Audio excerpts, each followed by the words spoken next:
ามาเฮ็ดสูตรน้ำยาเล็งห้ากันเนาะมื้อนี้เราทดลองเบิ่งคือกันเด้อทดลองคือกันเนาะและมี150เนาะแล้วก็กะปิตามท้องถิ่นบ้านเฮาที่หาใช้ได้ว่าซั่นซะกะปินี่แม่นเฮาจะใส่อยู่2บวงเนาะ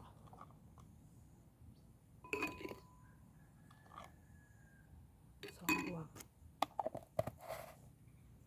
100เขาจะใส่เบิดขวด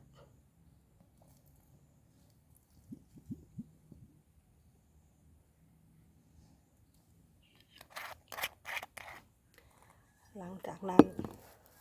เอาคนส่วนผสมทั้งหมดให้เด็ดให้ละเอียดเนาะให้เปื่อยว่าสักคนให้เข้ากันจนมันเปื่อยเป็นเนื้อเดียวกันพุ่นละเนาะสรรพคุณของการนำใช้น้ำยาเล็งหากตัวนี้ละแมนเพื่อกระตุ้นให้กันเกิดหากได้หลายเนาะคำว่าเกิดหากได้หลายกับมันก็สามารถดูดเอาอาหารมาหล่อเลี้ยงลำต้นกิ่งก้านสาขาต่างๆได้ถือว่ามีประโยชน์ว่าซั่นซะเนาะและถ้าว่าเฮาใส่นี่จะเฮ็ดให้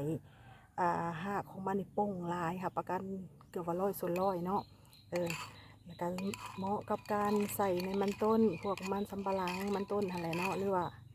ไผ่เนาะเช่นว่ามื้อนี้เฮาจะทดลองกับไผ่เลี้ยงน้อง